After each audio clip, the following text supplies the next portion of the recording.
অন্তর্বর্তী সরকার যতদিন আছে ততদিন অরাজকতা চলবে না বলে মন্তব্য করেছেন নৌ পরিবহন মন্ত্রণালয়ের উপদেষ্টা অবসরপ্রাপ্ত brigadier general doctor M Shakhawat Hossain.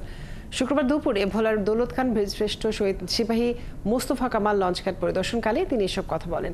তিনি আশা প্রকাশ করে বলেন, আগে স্বৈরাচারী সরকার যা খুশি তা করেছে সেটা ভবিষ্যতে হবে না। ভবিষ্যতে যারা আসবেন আশা করি তারা অতীত থেকে নিশ্চয়ই এই শিক্ষাটা নেবেন।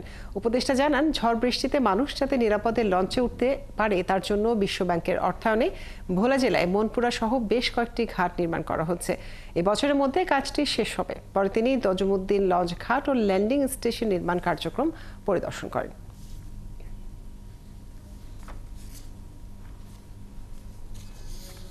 যিনি ইজারা নেবেন তিনি ফিক্স করবেন কত টাকায় তিনি বা আমরা বলে দিচ্ছি কত টাকায় টিকিটটা নেওয়া হবে।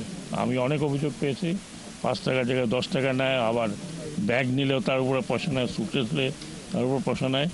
এই অরাজকতা অ্যাটলিস্ট এখন হবে না, কারণ আমরা মিডলম্যান আমাদের কেউ নাই। যদি নাব্যতা সংকট হয় তাহলে বিআইডব্লিউটি আছে, আমরা অনেক ড্রেজার প্রকিউর করছি, ড্রেজিং হবে। কারণ বাংলাদেশের কোনো নদী ড্রেজিং ছাড়া নাব্যতা রাখা যায় না। কারণ আপনি জানেন যে উত্তর থেকে সমস্ত পলি আসে, প্রতি বছর হাজার হাজার টন পলি আসে।